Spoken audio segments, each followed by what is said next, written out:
Hey YouTube. Okay, so tonight's episode, Haves and the Have Nots, season 20, episode, dang it, season 4, episode 20. Okay, anyways, let me just get started, okay?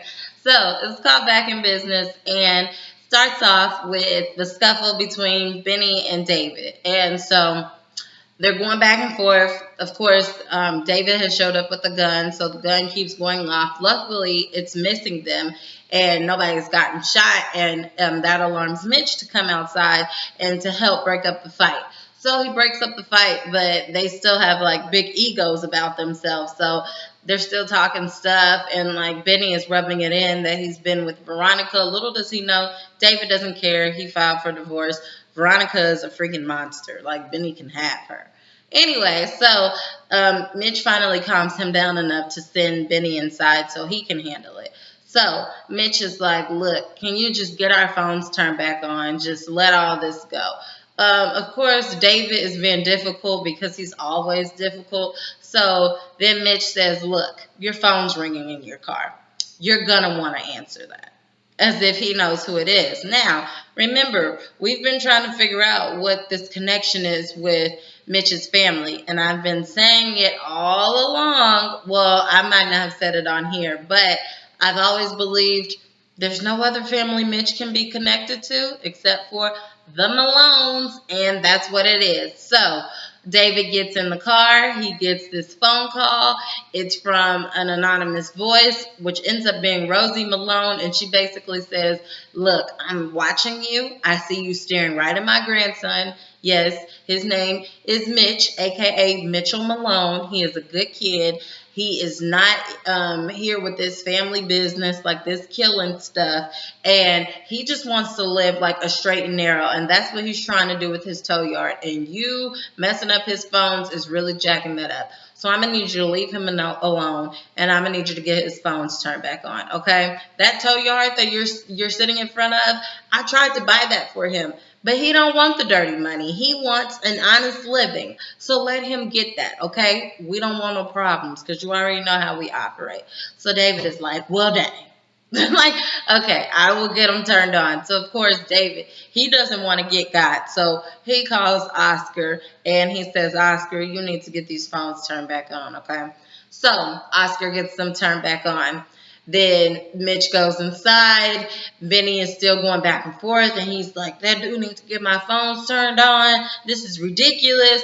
And next thing you know, the phones start ringing because Mitch's family has saved the day. Now, Benny doesn't know that. Benny thinks it's because he apparently whooped his tail. According to Mitch, Benny didn't whip nothing. But whatever, we're just going to let him think that. So they're happy because their phones are ringing off the hook and they're back in business.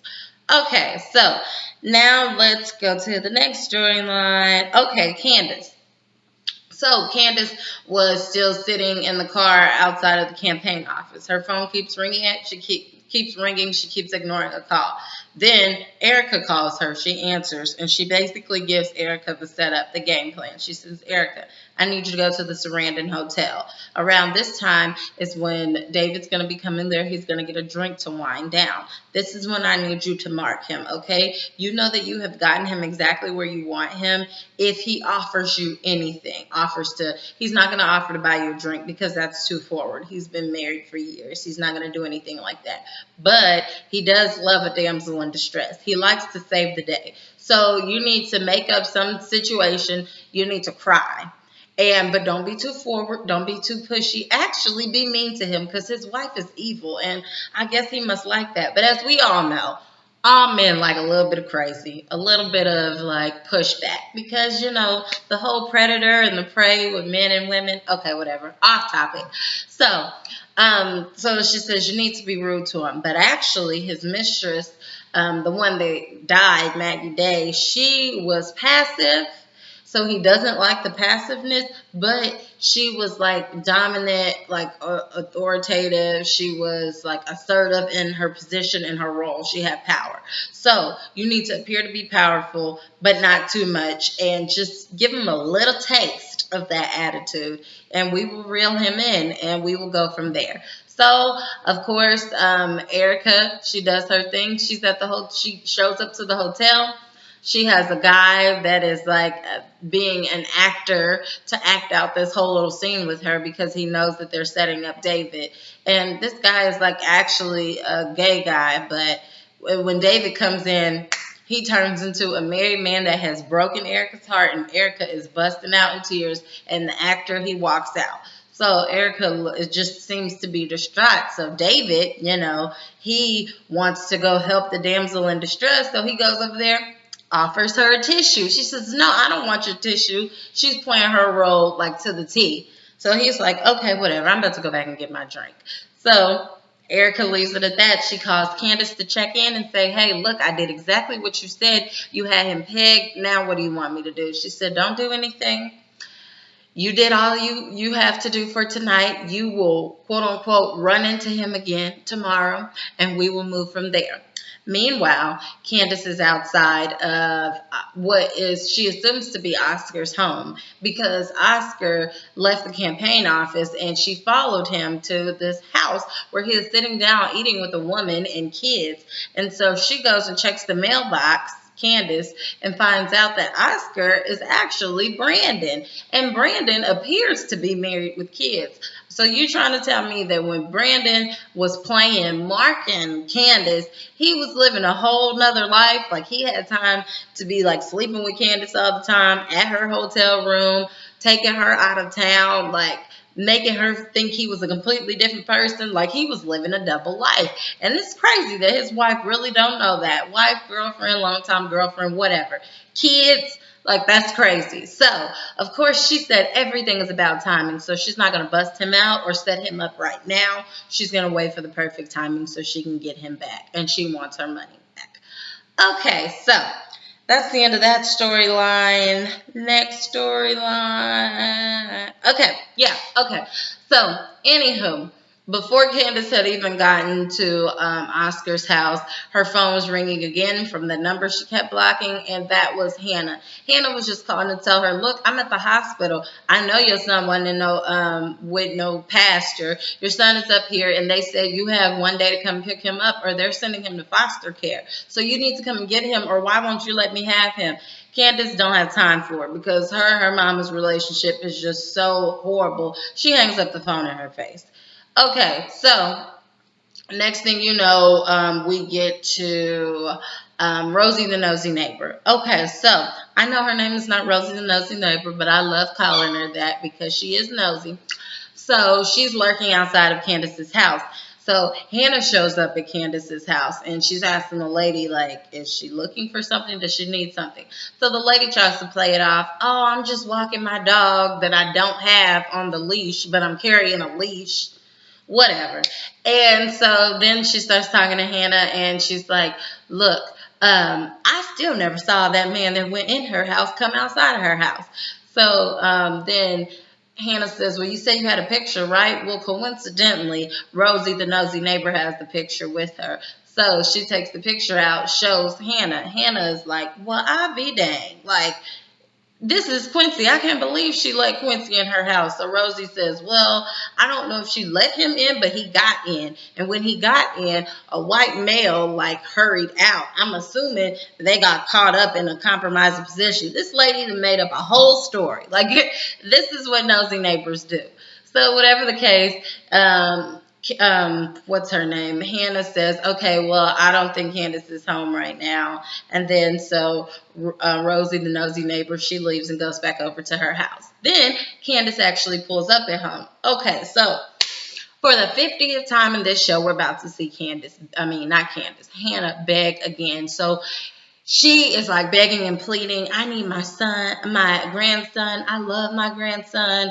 Why can't you just give me custody of him? I will give you any and everything that I have and own. And you know I don't have much."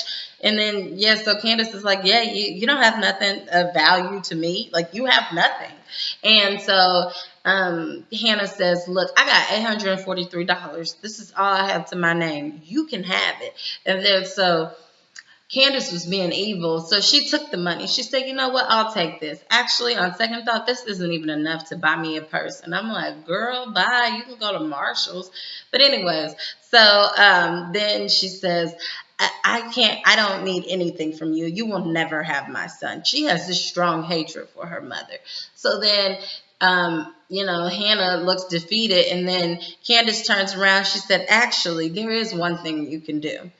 If you can get Benny to sue the criers, then yes, I will give you my son. So Hannah doesn't agree. She says, no, that is just wrong. She said, and then so Candace says, no, what was wrong was that they hit my brother. Okay. And they tried to cover that up. So I don't care if they have to pay for his medical bills. If he sues them, you can have my son. Of course, Hannah is not going to agree to that because she's just so loyal to Katherine. Okay, so speaking of Katherine, we see that Katherine has summoned Hannah to her house. Now we know every time Katherine calls, Hannah comes running. So Hannah goes over to Katherine's house, and Katherine is like, I need to talk to you. Basically, I've amended my will. And she said, well, Miss Carr, are you about to die or something? Like, do you have cancer again? She said, no. I just amended my will. And she said, don't you have a will? And Hannah said, girl, I don't have no will. I don't even own nothing. I don't have nothing to my name. So then Katherine says, okay, well, you're going to want one after this because I have amended my will. I need you to read it. Hannah reads it. She sees that Katherine has left her $5 million. And I'm like, girl, what? So Katherine said, you've been a rock in my life. So I want to leave this to you. And so Hannah says, well, hopefully, this doesn't happen anytime soon. She said, and I hope not either. Whatever. So Hannah, she thinks to herself, well, since you're in a giving mood, I got one more thing to ask you about. One more favor. So then Katherine says, okay, what is it? She said, if I go to jail, can you bail me out? Like, you got some bail money? So Katherine says, what? Are you thinking of committing a crime? She said, yes. She said, well, what are you going to do? And I'm like, Katherine, girl, you asking too many questions. Like, you cannot be an accessory to the crime. And Hannah is thinking the same thing. She's like, look, I'm not telling you, but I got some business to go take care of. Okay. So meanwhile, let me see. Did I go over everything? Oh, Jim and the banker. So Jim and the banker goes to the jail to meet up with Jim to let him know that Candace got the money and everything. He also went to notify him that looking through the documents, it appears that Candace has falsified the documents because Benny's signature on the deed was actually not his signature. So Candace must have signed it. And so I guess there's like some legal trouble with that. So Jim says, well, set her up. Call her, tell her she has 24 hours to come back with the $2 million and to come back with everything that she owns, or else the police are coming to get her and she's going to jail. And so, of course, they know she doesn't have the $2 million because it's in the evidence room at the police station. Okay, so he is now on a mission for Jim. Okay, meanwhile, Candace and Jeffrey are at Candace's house. He shows up. He looks like he's been crying. And he says, yeah, I've been crying because I just went to go see Wyatt. Come to think of it, he's not dead. He did overdose, but they were able to save him. And so, Candace, it's not like Wyatt is her favorite person. She's not necessarily happy, but she's happy for Jeffrey. But Candace looks like she's been crying as well. So they share a heart-to-heart. Candace expresses that she loves her son so much. She knows that she's conned too many people in life, and now it's coming back to bite her in the butt, and she can't have her son in that type of environment in her house. So basically, she knows she's going to have to give him up for adoption. So Jeffrey says, look, your mom's really not like a bad person. Like, I just talked to her at the hospital. She's a good person. And then Candace said, no, she's good to you, maybe. She is not good to me. Like, and then Jeffrey said, no, your mom has changed. And Candace says, well, no, has your mother changed? And then Jeffrey said, well, touche. And so next thing you know, Candace was like, no, I can't put my son in that situation because my mother raised me and I am a horrible, broken, lost person. I am like crushed, like emotionally, mentally, I feel like everything is falling apart. And that is a product of being raised by my mother. And I love my son too much to put him in that position. So no, I'd rather give him up for adoption. Well, I don't know if that's quite going to happen because, as we know, Hannah was on a mission to commit a crime, and that she has done because she has gone to the hospital and kidnapped little Quncy. Anywho, like, comment, and subscribe. Check me out at mrsblogaholic.com. Bye.